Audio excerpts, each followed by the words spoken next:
जहां जहां कीचड़ फैलाया वहां वहां कमल खिला। अब तमिलनाडु में कीचड़ नहीं फैल पाया तो कमल नहीं खिल पाया, केरला में कीचड़ नहीं फैल पाया तो कमल नहीं खिल पाया। केरला में 1 से 3 सीटें या 2 सीटें जितनी भी अब इनकी बड़ी है, हर जगह प्रयास किया जाएगा कि पहले कीचड़ फैलाया जाए। आप इनका टूल किट देख लीजिए, आप इनका मॉडल देख लीजिए, पहले कीचड़ फिर कमल।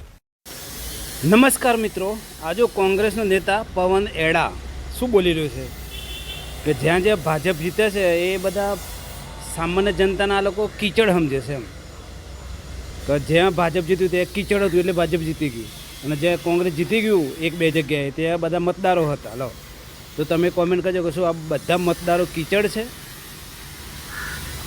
અને એમ કમળ ખીલી જતા હશે લોકોએ મત આપ્યા વગર.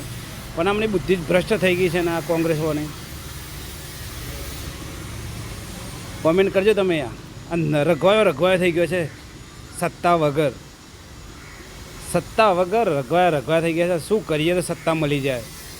આ લોકો કેમ કરીને મોદીને હરાવી દે ને અમને સત્તા આપી દે, બસ એમને એટલા ગજે છે એમ. એમણે તો કશું કામ કરવું જ નથી કોઈ સારું, કોઈ પબ્લિકને ગમે એવું. બસ હંમેશા મોદી વિરુદ્ધમાં, દેશ વિરુદ્ધમાં જ વાતો કરવી છે અને પછી જીતવું છે ચૂંટણી. બોલો, તો આમ ચૂંટણી જીતશે? કોમેન્ટ કરજો તમે.